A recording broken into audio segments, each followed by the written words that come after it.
hili tamko ambalo limetolewa na mahakama ya Tanzania siku ya tarehe 12 ya mwezi wa 8 mwaka 2026 ili kuweza kuona katika muktadha wa sheria kama tangazo hili au katazo hili lina uhalali wowote mbele ya macho ya sheria.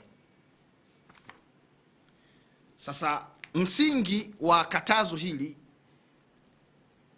kwa mawakili kuto kuongea na waandishi wa habari katika viunga vya mahakama umejikita katika sheria mbili. Moja ni kanuni ya 137 ya kanuni za mawakili na ibara ya 30 ibara ndogo ya kwanza ibara ndogo ya pili D ya Katiba ya Jamhuri ya Muungano wa Tanzania.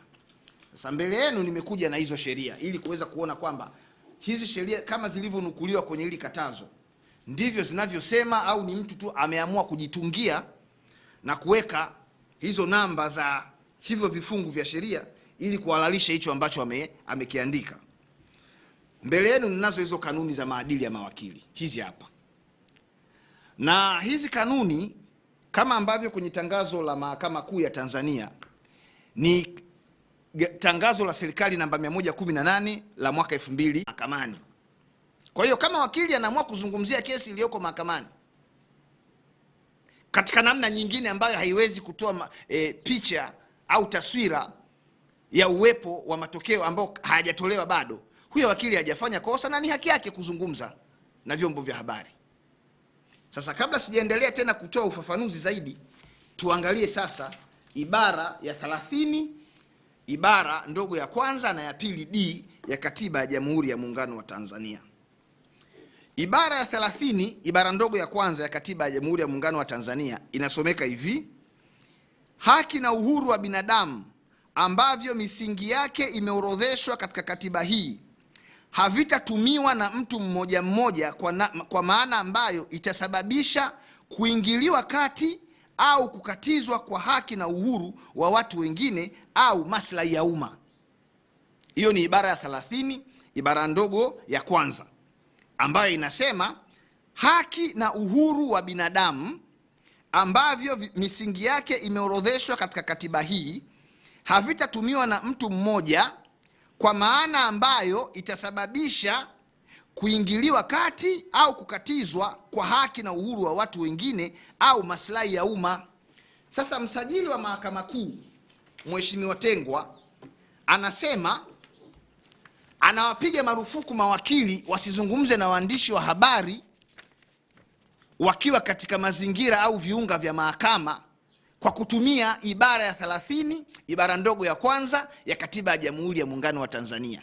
Ibara hiyo tumeshaona, nimewasomea. Hiyo ibara haiwapigi marufuku ya Jamhuri ya Muungano wa Tanzania. Haitakiwi kutumika katika namna itakayoweza kuathiri watu wengine, uhuru wao na haki zao. Kwa hiyo watu wanaruhusiwa kuzungumza mahakamani, isipokuwa wasiende kusababisha haki za wengine ziweze kuathirika, uhuru wa watu wengine usiweze kuwepo. Lakini kutumia ibara ya 30 ibara ndogo ya kwanza ya Katiba ya Jamhuri ya Muungano wa Tanzania kama ilivyoandikwa hapa ni kuthibitisha kuto kuielewa katiba. Narudia, kutumia ibara ya 30 ibara ndogo ya kwanza ya Katiba ya Jamhuri ya Muungano wa Tanzania kuwapiga marufuku mawakili kuto kuzungumza na vyombo vya habari wanapokuwa katika mazingira au viunga vya mahakama ni kuthibitisha kwamba aliyetoa hili tangazo haielewi vizuri hiyo ibara ya katiba. Kwa sababu katiba hiyo ibara haipigi marufuku mahala popote mtu kuongea na chombo cha habari. Kwa sababu ibara ya 18 B ya Katiba ya Tanzania inasema mtu anayo haki ya kupata, kutoa na kutafuta habari bila kujali mipaka ya nchi. Unapowaambia watakapokuwa mahakamani wasizungumze na waandishi wa habari, maana yake tayari umeshaweka mpaka kwamba haki yako ambayo inapatikana katika ibara ya 18B ya Katiba ya Jamhuri ya Muungano wa Tanzania mwisho wake ni kwenye geti la mahakama kwenda mbele. Mahakamani utakiwi kutafuta hiyo habari. Sasa msajili awaambie Watanzania na awaambie mawakili kwamba kwa mujibu wa ibara ya 30 ibara ndogo ya kwanza ya Katiba ya Jamhuri ya Muungano wa Tanzania, ni nani aliyeenda kulalamika? Ni nani aliyeenda kulalamika kwamba kuna wakili fulani ameongea na vyombo vya habari akiwa katika viunga vya mahakama, kwa namna ambayo mimi naathirika na haki yangu, mimi naathirika na uhuru wangu, kwa sababu tusio tunaongea mambo haya kiujumla jumla kwa lengo la kukandamiza haki za watu. Na kama yupo mwananchi yoyote ambaye anaathiriwa na vitendo vya mawakili kuzungumza na vyombo vya habari wakiwa katika viunga vya mahakama, huyo mwananchi anatakiwa kupeleka hayo malalamiko yake katika mamlaka husika kwa utaratibu uliowekwa kwa mujibu wa sheria. Yaani, kama kuna mwananchi amemuona wakili fulani anaongelea mambo ya kesi iliyoko mahakamani katika namna ambayo huyo mwananchi anaathirika chini ya ibara ya 30 ibara ndogo ya kwanza ya Katiba ya Jamhuri ya Muungano wa Tanzania, huyo mwananchi anapaswa kupeleka hayo malalamiko kwenye vyombo husika vilivyopewa mamlaka ya kushughulikia malalamiko hayo. Lakini huwezi kuibuka tu asubuhi unabandika tangazo unasema hapana, msiongee na waandishi wa habari mahakamani. Huu ni ukiukaji wa haki za watu, na mimi siwezi kukubali kutii na kuheshimu katazo ambalo liko kinyume na sheria. Haya mambo haya yanafanyika kwa ajili ya kulinda uovu fulani ambao unafanyika mahakamani, kitu ambacho si sahihi. Mimi nitawapa mfano hapa. Kuna kesi za jinai mbalimbali zinaendelea mahakamani. Hizo kesi wakati zinaanza zilitangazwa mno na vyombo vya habari. Kwa mfano, kesi za uhujumu uchumi. Kuna kesi ya Wendy William Ishengoma iko mahakama ya hakimu, iko Mahakama Kuu ya Tanzania Division ya rushwa na uhujumu uchumi. Ni kesi ya uhujumu uchumi namba 4521 ya mwaka 2026. Hiyo kesi inafuatiliwa na watu wengi sana kutokana na namna ilivyotangazwa wakati Wendy na wenzake wanakamatwa. Lakini kesi inaendelea mahakamani sasa hivi, upande wa jamhuri hawataki kesi itangazwe. Kesi za jinai zote kwa mujibu wa kifungu cha 192 kifungu kidogo cha kwanza cha sheria ya mwenendo wa makosa ya jinai ambao ni sura 20 ya sheria za Tanzania, kesi hizo zinapaswa kufanyika kwenye mahakama ya wazi, sio siri. Uchawi peke yake ndio unatakiwa kufanyika kwa siri wakati wengine wamelala usiku, lakini sio kesi za uhujumu uchumi, sio kesi za jinai. Kwa hiyo jamii inaruhusiwa kufuatilia kesi ya Wendy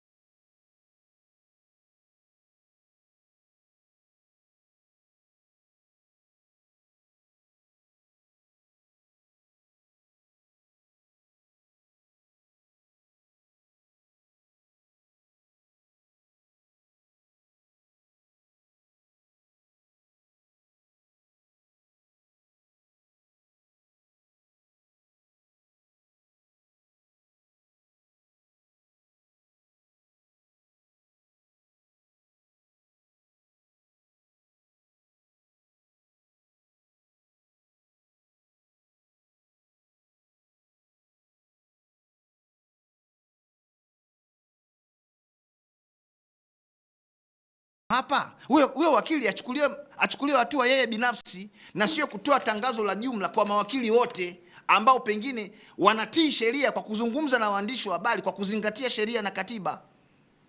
Hili katazo limekaa kiujumla. Hili katazo ni batili, liko kinyume cha sheria, kwa sababu sheria zilizonukuliwa kwenye katazo hili ni sheria ambazo zinazungumza mambo mengine tofauti kabisa na hichi kilichozungumzwa hapa. Lakini imenukuliwa hapa ibara ya 30 ibara ndogo ya pili D, na yenyewe ngoja tuisome. Ibara ya 30 ibara ndogo ya pili D. Ibara ya 30 ibara ndogo ya pili inasomeka hivi: ifahamike kwamba masharti yaliyomo katika sehemu hii ya katiba hii yanayofafanua misingi ya haki, uhuru na wajibu wa binadamu hayaharamishi sheria yoyote iliyotungwa wala kuzuia sheria yoyote kutungwa au jambo lolote halali kufanywa kwa mujibu wa sheria hiyo kwa ajili ya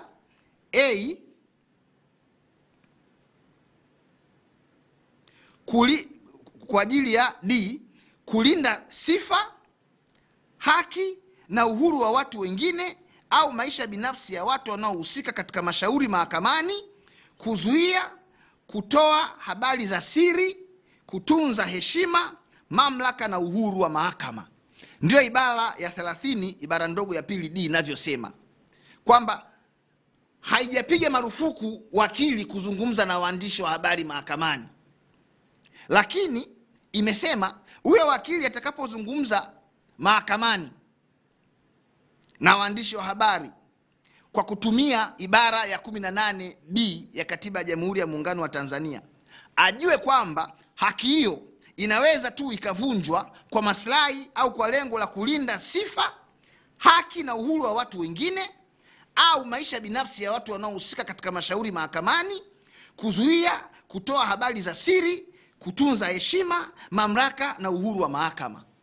Sasa mimi nitarajia msajili wa Mahakama Kuu ambapo alipokuwa wakati akitoa tangazo lake ili kuwakataza mawakili wasiongee na waandishi wa habari kwenye viunga vya mahakama kwa kutumia ibara hii, atuambie ni mtu gani ambaye sifa zake, haki na uhuru wake umeathiriwa na wakili huyo husika anapozungumza na waandishi wa habari mahakamani, au ni maslahi gani ya umma yamekiukwa kwa wakili huyo kuzungumza na vyombo vya habari mahakamani, au ni uhuru gani na mamlaka gani ya mahakama vimeathiriwa na huyo wakili ambaye ameongea kinyume na utaratibu. Kwa hiyo mahakama yenyewe haiwezi kuwa mlalamikaji na mtoaji wa hukumu kwenye mambo ambayo yenyewe haihusiki. Kama kuna wakili ameongea, anaongea au ataongea katika namna ambayo imekatazwa na sheria, huyo wakili anapaswa kuchukuliwa hatua kwa yale aliyoyafanya. Mimi na uhakika mpaka sasa hivi hakuna mtu yeyote ambaye amelalamika kwenye kesi husika kwamba uhuru wake na haki yake imeathiriwa kwa wakili fulani kuzungumza na vyombo vya habari akiwa katika viunga vya mahakama za Tanzania. Kwa hiyo mimi natoa wito kwa Mheshimiwa Jaji Mkuu. Haya mambo haya ya kutaka kufanya haki iwe inafanyika kwa siri yanaweza yakalipeleka taifa pabaya, kwa sababu kuna kanuni ya msingi kabisa ambayo inasema haki haipaswi tu kutendeka, inapaswa kuonekana inatendeka. Sasa itaonekanaje kama waandishi wa habari hawezi kupata hizo habari za mambo yanayoendelea mahakamani? Tunaficha nini mahakamani? Tunaficha nini? Lakini haiwezi ikawa ni kosa tu kwa mawakili kuzungumza na waandishi wa habari katika namna ambayo inaweza kaathiri haki, wakati ambapo kuna wadau wengine katika mnyororo wa utoaji wa haki wanazungumza na vyombo vya habari kwa mambo ambayo yanahusu haki za watu, na mahakama haitoi makatazo kama haya. Kwa sababu mahakama kwa mujibu wa ibara 107A kubwa, ibara ndogo ya kwanza ya Katiba ya Tanzania, mahakama ndio mlinzi wa haki, custodian of justice. Tawapa mfano hapa. Kila mtu chini ya ibara ya 13 ibara ndogo ya 6B ya Katiba ya Tanzania anahesabika hana hatia mpaka pale atakapotiwa hatiani kwa taratibu ambazo zimewekwa kwa mujibu wa sheria. Lakini ni mara nyingi tumezoea kuwaona makamanda wa polisi wa mikoa mbalimbali wanawakamata watu, wanawaleta mbele ya kamera za vyombo vya habari na wanautangazia umma kwamba wamekamata wahalifu, wakati watu hao bado hata hawajafikishwa mahakamani, na kesi za jinai msingi wake ni unaanzia polisi. Mahakama haioni kama hiyo ni kasoro. Yani mtu anakamatwa ni very innocent, analetwa kwenye kamera, kamanda wa polisi anatuambia tumekamata majambazi haya hapa. Hiyo kauli ya huyo kamanda kusema wamekamata majambazi tayari na athiri mwenendo wa kesi itakao kwenda kufunguliwa mahakamani, kwa sababu tayari mahakama, kama kweli mahakama wewe inaangaliaga vyombo vya habari, itakuwa imetengeneza picha kichwani kwamba hawa tayari ni majambazi kwa sababu kamanda fulani wa polisi wa mkoa fulani ameshawaita hawa ni majambazi. Kwa hiyo kama tunataka kulinda uhuru wa mahakama, kama tunataka kulinda mienendo ya kesi zinazoendelea mahakamani, tabia hii isipigwe marufuku kwa mawakili tu. Kama itakuwa kweli ni sahihi kufanya hivyo, tupige marufuku na mapolisi wasio wanaongelea mambo hayo ya kuwaita watu ni wahalifu wakati ambapo watu hao bado ni watuhumiwa tu, na kwamba mashtaka yao yanapaswa kupelekwa mahakamani ili mahakama ndio iende kaone kama watu ni majambazi kweli au sio. Hii tabia inakera sana. Ibara ya 13 ibara ndogo ya pili ya Katiba ya Tanzania imepiga marufuku kuweka utaratibu wowote au kutunga sheria yoyote au kanuni yoyote ambayo ni ya kibaguzi. Huu utaratibu ambao msajili wa mahakama amekuja nao ni utaratibu wa kibaguzi huu. kwamba kwenye mnyororo wa haki ambao mawakili ni sehemu ya mnyororo huo, ndio wanapigwa marufuku kuongea na vyombo vya habari. Ila wadau wengine kwenye mnyororo huo wa utoaji haki ambao mahakama ndio mlinzi mkuu wa haki za watu wengine hao wanaruhusiwa kuongea na vyombo vya habari huko walipo, katika namna ambayo inaathiri kesi, katika namna ambayo pengine inaweza ikatafsirika kama wao wanavyotafsiri inaingilia uhuru wa mahakama. Mahakama inapaswa kuwa refarii kwenye mashauri yaliyoko mahakamani. Na mimi nadhani hasa katika mashauri ya jinai ambao tuna uzoefu kabisa wa watu kubambikiziwa kesi. Zipo kesi hapa na Rais Samia Suluhu Hassan ni shahidi wa hili na amekuwa akilikemea watu wasibambikiziwe kesi. DPP anapeleka kesi anawabambikizia watu. Alafu kesi zikifika mahakamani zikianza kuripotiwa kwenye vyombo vya habari, wanaanza kutafuta visingizio kwamba watu wasiongee na vyombo vya habari. Kama ambavyo watu walifahamishwa mwanzoni kabisa wa mchakato wa mashtaka wa kesi fulani ambayo iko mahakamani leo kupitia makamanda wa polisi, jamii inayo haki ya kujua muendelezo wa hizo tuhuma. Mnasema Wendi katakatisha fedha, kaiba hela sijui nani. Mnapeleka kesi mahakamani. Mahakamani kule mnataka tufanye kesi kama vile wale wachawi ambao huwa wanawanga usiku wakati watu wengine wamelala. Hilo jambo halikubaliki. Kesi za jinai zinapaswa kuendeshwa hadharani. Watu waje waone. Si umepeleka kesi mwenyewe bana. Kwani kuna mtu alikulazimisha umshtaki mtu? Lakini hivi vifungu vya sheria vilivyonukuliwa hapa kwamba ndio msingi wa katazo hili na vifungu hivyo vinatoa uhalali kwa katazo hili kuonekana kwamba ni jambo halali. Hivi vifungu havizungumzi hayo mambo. Kwa hiyo watu wache na uhuru wetu wa kuzungumza na vyombo vya habari. Na itakapotokea mimi au mtu mwingine ambaye anataka kuzungumza na waandishi wa habari kafanya kosa, huyo mtu ashtakiwe. Kamati ya maadili ipo. Mimi mwenyewe nimeshawahi kumpeleka jaji kwa utovu wa nidhamu, kwa utovu wa maadili. Jaji nimempeleka jaji mahakamani kwenye kamati ya maadili ya majaji kwa kutokuwa na nidhamu huyo jaji, na kumbukumbu zipo. Kwa hiyo hii katazo kuwakumbusha kila siku mawakili kama vile mawakili ndio hawana maadili, hili ni jambo pia ambalo halikubaliki. Swala la maadili katika utoaji wa haki linapaswa kuzingatiwa na wadau wote: majaji, wasajili, mahakimu, mawakili wa kujitegemea, mawakili wa serikali, mapolisi, askari magereza, waandishi wa habari na mtu mwingine yeyote yule ambaye anahusika kwenye masuala haya ya utoaji haki za watu. Lakini utaona msisitizo kila siku unawekwa kwa mawakili wa kujitegemea. Hivi niwaulize swali ndugu zangu wa Tanzania. Kubambikizia kesi mtu ni maadili hayo? Hakimu kupokea rushwa ni maadili hayo? Jaji kumfokea wakili mahakamani na kumuita majina sijui harakati vitu gani ni maadili hayo? Swala la maadili ni mtambuka, linamgusa kila mdau anayehusika kwenye utawala wa sheria. Na mimi sioni namna yoyote ile ambayo mahakama inaathirika kwa watu kuzungumza mambo yanayoendelea mahakamani. Ndio maana mahakama yenyewe ina TV yake, online TV inayo mahakama hiyo TV, kwamba habalisha watu mambo yanayoendelea mahakamani. Sasa haiwezi ikawa ni halali mahakama kuwa na TV yake inawahabalisha watu mambo ambayo yanatokea mahakamani, lakini habari mtindo huo ukitumika kwa ajili ya kesi na hasa zile zinazomhusu DPP, ndio inaonekana ni kosa. DPP anao wajibu wa kuthibitisha mashtaka ya jinai mahakamani dhidi anaowashtaki, tena kwa kiwango ambacho hakiachi shaka. Kwa kiwango ambacho hakiachi shaka. Kwa hiyo yoyote ambaye mimi nataka kunijibu, yeye aje anijibu tu kwamba hizi kanuni na hizi sheria zilizonukuliwa hapa, hizi ibara za katiba, ni wapi zimetaja kwamba wakili haruhusiwi kuongea na waandishi wa habari anapokuwa ipo katika viunga vya mahakama. Aniambie ni wapi kategori kale imezungumzwa hivyo. Lakini vinginevyo mimi naona ni kama kutaka tu kushusha heshima ya mahakama, ionekane mahakama na yenyewe inacheza mziki wa wale wasiotaka haki.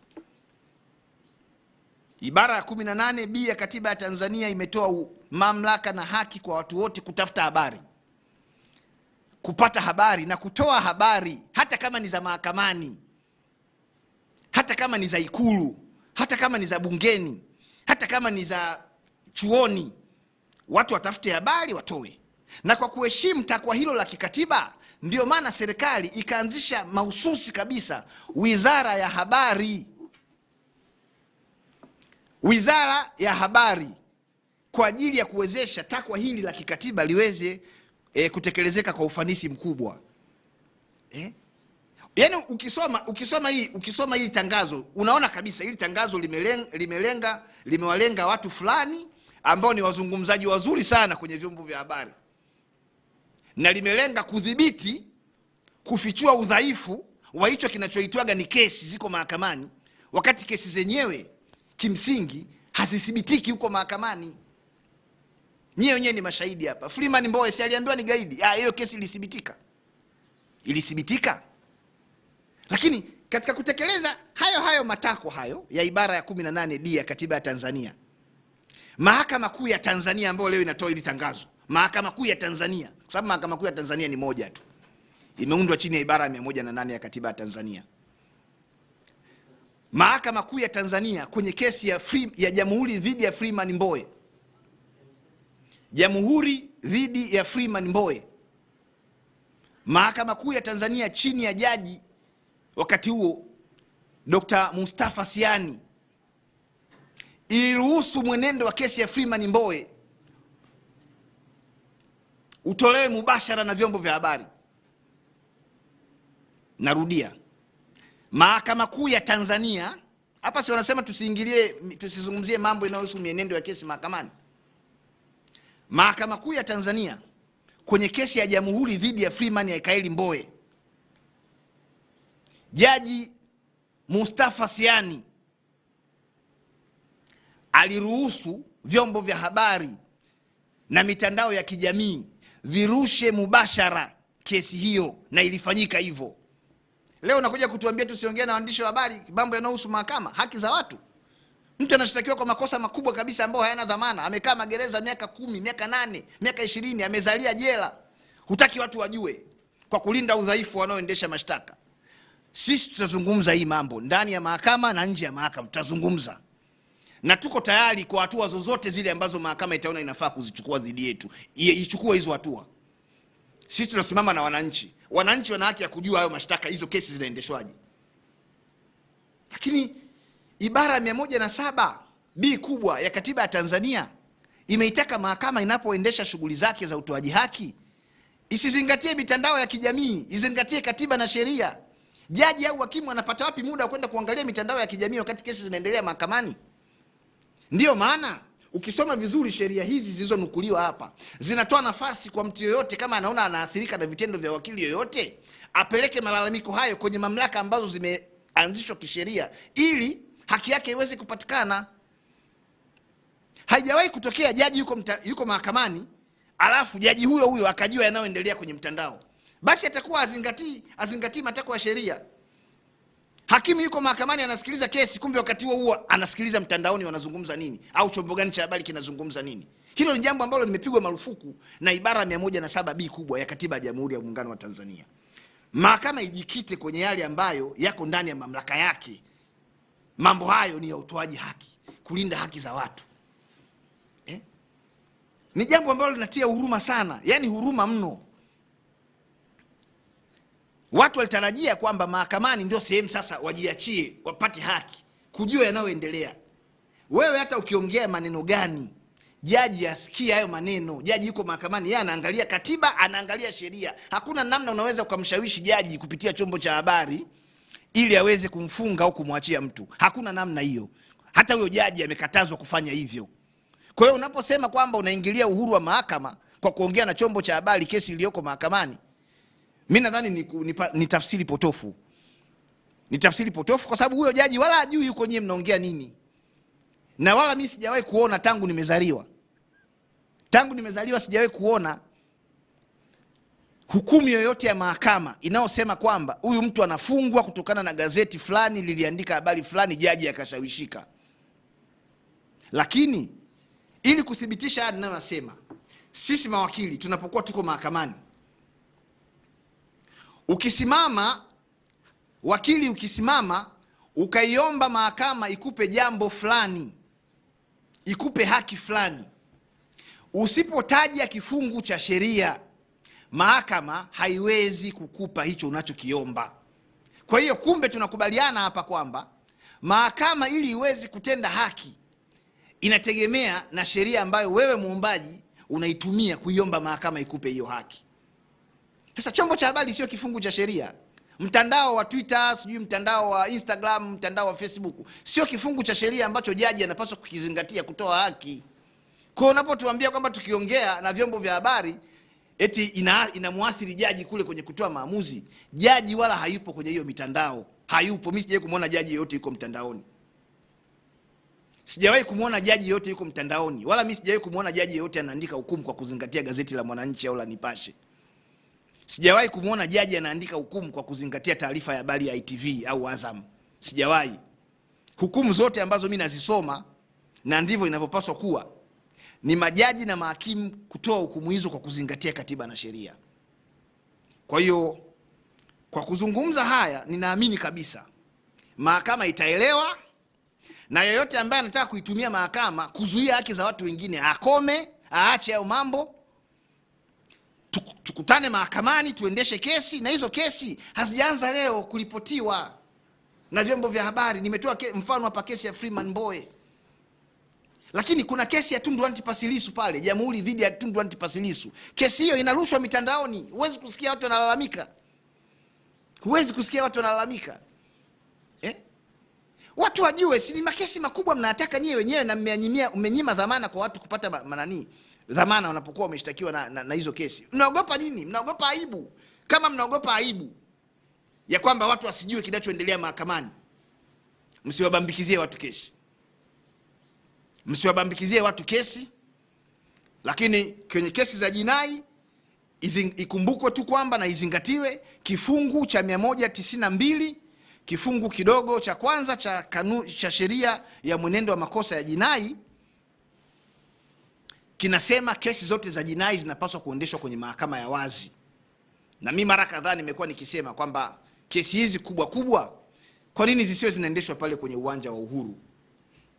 Alafu watu wakaingia bure kuja kusikiliza, waone huyo muhaini ni nani, alifanyaje huo uhaini. Ndio maslahi ya umma yanalindwa kwa namna hiyo. Maslahi ya umma hayalindwi kwa kuzuia watu kutokuongea na waandishi wa habari. Na msajili wa mahakama kuu kama yeye anaamini, kama anaamini msajili wa mahakama kuu kwamba anaathirika kwa mimi kuongea na waandishi wa habari pale mahakamani, anipeleke kamati ya maadili ya mawakili akanishtaki huko. Na sisi hatutegemei uwakili kupigania haki za watu. Sisi tumeteseka sana. Mimi nimekaa gerezani miaka 2 kwa kesi ya uongo. Uongo kabisa ambao ulikuja kudhibitika mahakamani.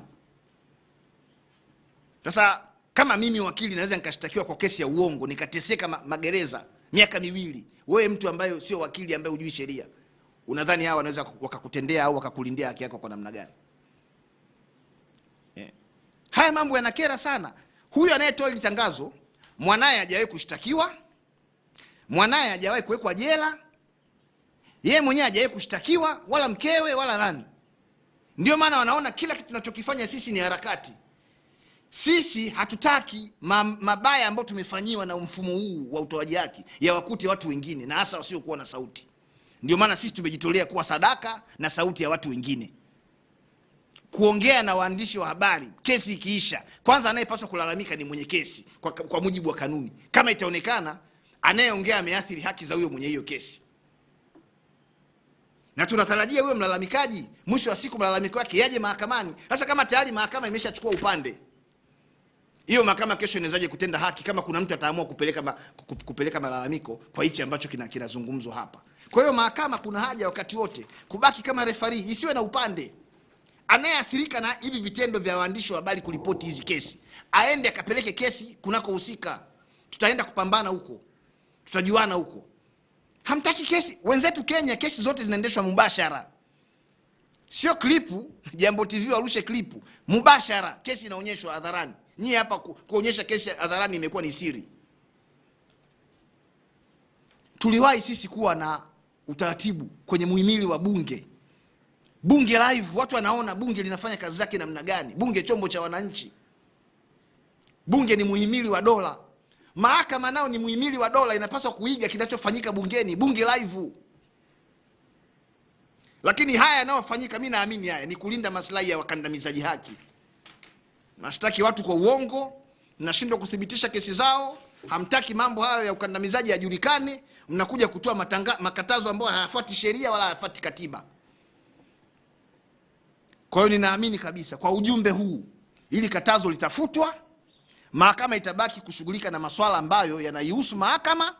Masuala ya maadili ya mawakili yana utaratibu wake wa kushughulikiwa, na bahati nzuri utaratibu huo umeainishwa kwenye hizi kanuni. Kwa hiyo sio kazi ya mahakama kwa ngazi ya msajili. Msajili wa mahakama kuu sio mamlaka ya maadili ya mawakili, sio mamlaka ya maadili ya mawakili msajili wa mahakama kuu, wala hapaswi kutoa ili tangazo, kwa sababu yeye sio mamlaka ya maadili ya mawakili. Maadili ya mawakili yanasimamiwa na hizi kanuni ambazo kazinukuu. Kuna kamati ya maadili ya mawakili ya chama cha wanasheria wa Tanganyika TLS, kuna kamati ya maadili ya mawakili, kamati ya kitaifa ambayo inaongozwa na mwenyekiti ambaye ni jaji wa mahakama kuu. Hizi ndizo mamlaka zinazopaswa kushughulika na maadili ya mawakili, na zinashughulika na maadili ya mawakili pale ambapo zinapokea malalamiko rasmi dhidi ya wakili fulani kukiuka maadili, sio kutoa makatazo ya hivi ya jumla haya. Mimi ni mdau namba 1 wa maadili, mdau namba 1 wa maadili, kwa sababu naamini kila kazi lazima izingatie maadili. Na ndio maana wakati fulani jaji fulani aliponitukana mahakamani, nilimpeleka huyo jaji wa mahakama kuu ya Tanzania kwenye kamati ya maadili ya majaji, na alienda kuniomba radhi. Aliniomba radhi kwa sababu kuna watu wanafikiri kwamba jaji ni Mungu, kwamba hakosei. Kuna watu wanafikiri kwamba msajili wa mahakama kuu ni Mungu, hakosei. Wanaokosea ni mawakili tu ambao ni mashetani. No, sheria ya nchi hii imeweka maadili kwa kila mdau anayehusika kwenye kazi zote, sio za sheria tu, kazi zote. Ndio maana hata kwa mfano kwa viongozi wa umma wana secretariat ya maadili ya viongozi wa umma. Kwa hiyo maadili ni jambo la msingi, na tunapotimiza wajibu wetu, tunapotumia haki zetu za kikatiba na kisheria kuhakikisha maadili yanalindwa, haki inapatikana, isionekane tunavunja maadili. Kwani mara ngapi mahakimu wamekamatwa na rushwa? Mara ngapi? Ni maadili hayo sasa? Mara ngapi polisi walifuta kesi 1840 za kubambikizia watu? Polisi walifuta kesi hizo, ipo kwenye rekodi. Leo wanaokumbushwa maadili ni nani tu? Ni mawakili tu wa kujitegemea. Haiwezekani. Nyie kama mna matatizo yenu na mawakili, tafuteni forum zingine, lakini sio kutumia visheria hivi ambavyo kimsingi havisemi hao mambo, kuonea mawakili, kuwasimanga mawakili.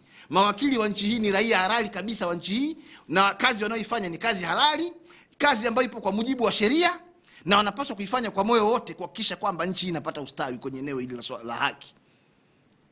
Baada ya kusema hayo, ndugu zangu waandishi wa habari, kama kuna jambo lolote pengine ambalo mnataka kulifahamu kwenye haya niliyoyazungumza, mnaweza mkaniuliza swali au ufafanuzi, na nikaweza kulijibu kwa kadri ambavyo inatakiwa lijibiwe.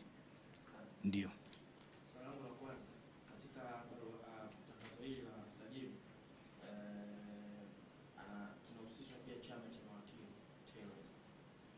Chama hiki ni kama kimebariki jambo hili mpaka kinawekwa katika tangazo hili. Salamu la kwanza, wewe kama wakili unazungumzia vipi hili ambalo umeliwasilisha kwa waandishi wa habari na wananchi wote wajue chama chenu ni kama kimebariki? Je, na chenyewe kimekubali kuivunja hiyo katiba ambayo kwa mujibu wako? Salamu la kwanza. Salamu la pili, nasema pia kuna issue ya kuzungumzia mwenendo wa kesi, na hili nafikiri ni custodian namba 1 kwenye baadhi ya kesi ambazo tumewahi kufanya. Upande wa mashtaka ulizungumza kwamba umepindisha kidogo mambo ya mwenendo wa kesi. Hili pia mnakwenda kulidhibiti vipi? Yaani mnakwenda kubanwa vipi kuhusiana na issue ya kuwasilisha uwasilishaji wa kesi inayoendelea mahakamani? Lakini la tatu ni kuhusiana na vifungo ambavyo tumetajwa katika tangazo hili. Mwananchi anayesoma ambaye hajui vifungo, imetajwa kifungo cha kanuni ya 137, lakini ibara ya 30 kifungo cha A na B inathibitisha kwamba hiki kinachofanyika, yani tangazo hili lilivyowekwa neno kwa mujibu wa katiba. Kwa hiyo madereka kwa uchache kwa kufamilia wa Tanzania kuhusiana na vifungo. Nakushukuru mwandishi wa habari. Ili jambo lolote lionekane kwamba limetoka TLS, ni muhimu ikafahamika kwamba chombo chenye mamlaka ya kutoa jambo lolote kwa niaba ya chama cha mawakili wa Tanganyika ni baraza la uongozi la chama cha mawakili wa Tanganyika ambalo linaitwa Governing Council. Na Governing Council wakishaazimia kwamba jambo hili ndio msimamo wa TLS, taarifa inaweza ikatolewa kwa umma na kiongozi yoyote wa TLS, na mara nyingi anayefanya hivyo ni rais wa chama cha mawakili wa Tanganyika, ndio msemaji wa chama cha mawakili wa Tanganyika, kuja kuwasilisha yale ambayo yameamuliwa na baraza la uongozi. Sasa inasikitisha, kwa mfano hili katazo hili la mahakama limenukuu katazo la TLS, lakini halisemi hilo katazo la TLS lilitolewa lini, akaliweka hapa tukaona kabisa kwamba hili tangazo limetoka kwenye baraza la uongozi la TLS. Hajataja hilo katazo la TLS lilitolewa lini. Na hilo linathibitisha kwamba TLS haijawahi kukataza mawakili kuzungumza katika viunga vya mahakama, kwa sababu kesi zinazoendelea mahakamani sio kesi za TLS, ni kesi kati ya mtu na mtu, wanaitwa wadawa au parties. Sasa TLS inaathirikaje na vitu ambavyo yenyewe haihusiki mpaka iende katoe katazo? Yani kesi ni ya Juma na Abdalla, iko mahakamani, na kanuni inasema wanaoruhusiwa kupeleka malalamiko kama watakuwa wameathiriwa kwa namna yote ile, namna kesi au mwenendo wa kesi unavyozungumzwa huko nje, huyo anayeathirika kwenye kesi hiyo ndio aende akalalamike. Kwa hiyo unaona, katika muktadha huo sio TLS wala sio mahakama ina mamlaka ya kukataza watu kuzungumzia mienendo ya kesi iliyoko mahakamani. Yeyote ambaye anaathiriwa na matamko au kuingiliwa kwa mwenendo wa kesi ni yule ambaye yuko ndani ya hiyo kesi, ndio anapaswa kwenda kuchukua hatua. Kwa hiyo msajili aje atuambie sasa yeye ni lini baraza la uongozi la TLS lilikaa, baraza hilo la uongozi likapitisha azimio kwamba mawakili kuanzia leo msiongee na vyombo vya habari mkiwa mahakamani. Hakuna hilo azimio, hakuna. Kama lipo hilo azimio, kama lipo, mimi kuanzia leo nitaacha uwakili. Kama hilo azimio la TLS lipo, haya mambo ni ya kutunga, yametungwa haya mambo kuwadhibiti baadhi ya watu. Na ndio maana nimesema ibara ya 13 ibara ndogo ya pili ya katiba ya Tanzania imepiga marufuku sheria yoyote, kanuni au utaratibu wote ambao ni wa kibaguzi kwenye nchi hii. Hamwezi kuweka makatazo kuwalenga watu, unakuwa ni upuuzi kama ulivyo upuuzi mwingine. Sheria inapaswa kuwa ni kwa ajili ya wote.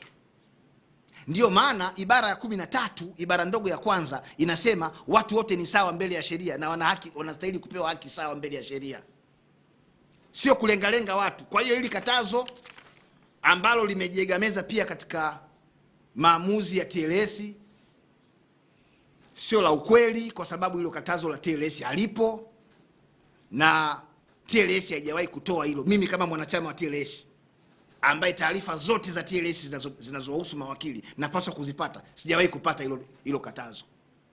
Sijawahi. Halipo, ni uongo. Yani TLS haijawahi kusema hivyo, haijawahi.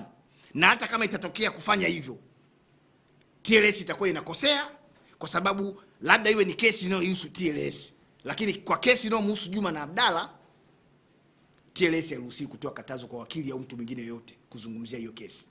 Lakini umeniuliza swali kwamba wamenukuu kifungu kanuni ya 137 ya kanuni za maadili ya mawakili.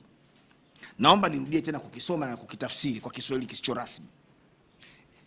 Kanuni ya 137 inasema, an advocate shall not comment on a specific case that is pending before the court in a manner that prejudges the outcome of such case. Kwa maana nyingine, wakili haruhusiwi kutoa maoni kwenye kesi mahususi iliyoko mahakamani katika namna inayoweza kupelekea kujulikana kwa matokeo ya kesi husika. Kwa hiyo wakili unaruhusiwa kuongea, wewe ongea kuhusu kesi iliyoko mahakamani, ila matamshi yako yasipelekee kutoa tafsiri ya hukumu inayosubiriwa kutolewa na mahakama. Ongea kuhusu kesi, wewe iongee tu. Ilikuwaje, mwenendo wa kesi ongea. Kwa sababu mwenendo wa kesi ni matukio yote yanayotokea ndani ya mahakama. Ushahidi unaotolewa na shahidi unaruhusiwa kuripotiwa, kwa sababu wewe uweki maoni pale, unasema shahidi alichokisema. Na hicho hakipelekei mtu kujua kwamba uamuzi kwenye hakusaidii kulifanya katazo liwe halali. Vifungu vinavyonukuliwa hapa vitalifanya katazo liwe halali kama tu vifungu hivyo vinazungumza maudhui yote yaliyoko hapa. Sasa ukisoma sheria kama ninavyokusomea, haizungumzii kuwakataza mawakili kuongea na vyombo vya habari mahakamani. Kanuni ya 137 inazungumza wakili usiongelee mambo yaliyoko mahakamani kwa namna itakayopelekea matokeo kujulikana, hukumu kujulikana. Kwa hiyo kama unaongea kwa namna nyingine ambayo inaendelea kuficha hukumu, kila mtu asijue itakujaje, wewe ongea tu, hujakatazwa kwa mujibu wa kanuni hii. Wewe kamuulize huyu aliyeandika, nimekupa nakala, muulize hivi, hii kanuni ni wapi sasa imewakataza mawakili wasiongelee mahakamani? Wapi? Muulize, kanuni ni hii hapa. Hiyo ibara ya 30 hii hapa. Hii hapa ibara ya 30. Hii hapa iko wazi kabisa. Kamuulize ibara 30 si ndio hii? Haya, wapi mawakili wamekatazwa sasa kwenye hii ibara? Unajua kuna mambo mengine tusio tunapelekana tu kama vile hatuna uelewa. Ibara 30 hii hapa iko wazi, hii hapa. Haizungumzia hayo mambo yanayozungumzwa kwenye hili katazo, na naomba nirudie hili katazo ili uone kilichoandikwa hapa na kilichoandikwa hapa kama vinafanana. Kama havifanani, kunukuu kwa kisheria kule mahakamani tunasema ukinukuu kifungu katika mazingira yasiyohusika unasema wrong citation of the law. Wrong citation of the law. Amesema hivi, kwa kuzingatia matakwa ya kanuni ya 137. Hiyo kanuni nimeshawasomea, za maadili ya mawakili, na ibara ya 30 ibara ndogo ya kwanza na ibara ndogo ya pili D ya Katiba ya Jamhuri ya Muungano wa Tanzania. Chama cha Wanasheria wa Tanganyika TLS kiliwataka wanachama wake kutoongea na vyombo vya habari kwenye maeneo ya mahakama mara baada ya mashauri kuahirishwa. TLS haijawahi kufanya hivyo hata siku moja. TLS, na rais wa TLS kama yuko hapa aje anikanushe. TLS haijawahi kukaa kama baraza la uongozi kutoa ili azimio, kwa sababu wanajua wao kama watu muhimu kabisa katika usimamiaji na utoaji haki hapa nchini hawawezi kwenda kutoa katazo unalokiuka sheria. TLS hawajawahi. Kwa hiyo huu ulioandikwa hapa ni uongo. Huu ni uongo. Ni uongo huu. Watuonyeshe TLS ilikaa lini kama governing council. Akaendelea kusema, kwa kurejea hatua hiyo ya Chama cha Wanasheria Tanganyika na maelekezo ya Mahakama ya Tanzania, Mahakama Kuu ya Tanzania inapenda kuwakumbusha na kuwasisitiza mawakili wote wanaohudhuria mashauri mahakamani kuzingatia na kuheshimu maelekezo hayo ya TLS. Sikiliza, ibara ya 26 ya Katiba ya Tanzania inataka Watanzania wote waheshimu katiba na sheria za nchi, sio maelekezo ambayo hayapo mimi hamna mahala popote kwenye katiba nimetakiwa niheshimu maelekezo. Hakuna kwenye katiba hii ambayo natakiwa mimi kikatiba niheshimu maelekezo. Tena bahati mbaya maelekezo yenyewe ambayo yako kinyume na sheria. Kwa hiyo hatuwezi kuheshimu maelekezo ambayo hayatokani na sheria. Sisi tunaheshimu matakwa ya katiba na matakwa ya sheria, sio matakwa ya mahakama wala matakwa ya TLS ambayo hayatokani na sheria.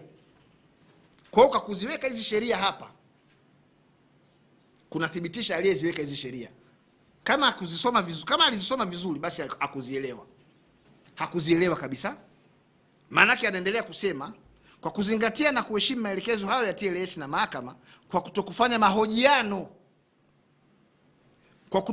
mahojiano na vyombo vya habari katika viunga vya mahakama. Sasa nimekuonyesha hapa ibara za katiba, nimekuonyesha kanuni za maadili ya mawakili. Hakuna mahala popote wakili amekatazwa kuongea na chombo cha habari akiwa katika viunga vya mahakama. Hayo ni maoni ya aliyeandika ile tangazo, ni maoni yake binafsi. Maoni binafsi ya aliyeandika tangazo. Kwa sababu hizi sheria hazisemi hivyo. Akaendelea kusema katika na kutongelea mwenendo wa mashauri yanayoendelea mahakamani kwa namna inayoweza kuathiri mwenendo wa mashauri. Kanuni haijasema hivyo. Kanuni imesema kwa namna inayoweza kufanya hukumu ijulikane mapema. Kwa namna ambayo hukumu inaweza ikajulikana mapema. Kwa kumbe kinachozuiliwa kisijulikane mapema ni hukumu ya mahakama kwa kesi iliyoko mahakamani. Kwa hiyo kama unaongea na waandishi wa habari, wewe ongea nao tu. Ongea vyote unavyoweza kuongea. Isipokuwa tu kwa namna ambayo haitafanya hukumu ya kesi husika ijulikane mapema. Lakini hata ikitokea basi ukaongea kwa namna ambayo itafanya hukumu ijulikane mapema, utakuwa umevunja maadili wewe wakili, na unatakiwa kufikishwa kwenye kamati ya maadili ya mawakili, na sio kuzuia mawakili wengine wasizungumze na vyombo vya habari kwa namna ambayo imeelekezwa kwenye sheria. Kwa hiyo kama kuna wakili ataongea kinyume na hii kanuni, atakuwa kavunja maadili, na akivunja maadili, wakili huyo mmoja anachukuliwa yeye kama alivyo, anapelekwa kwenye kamati ya maadili.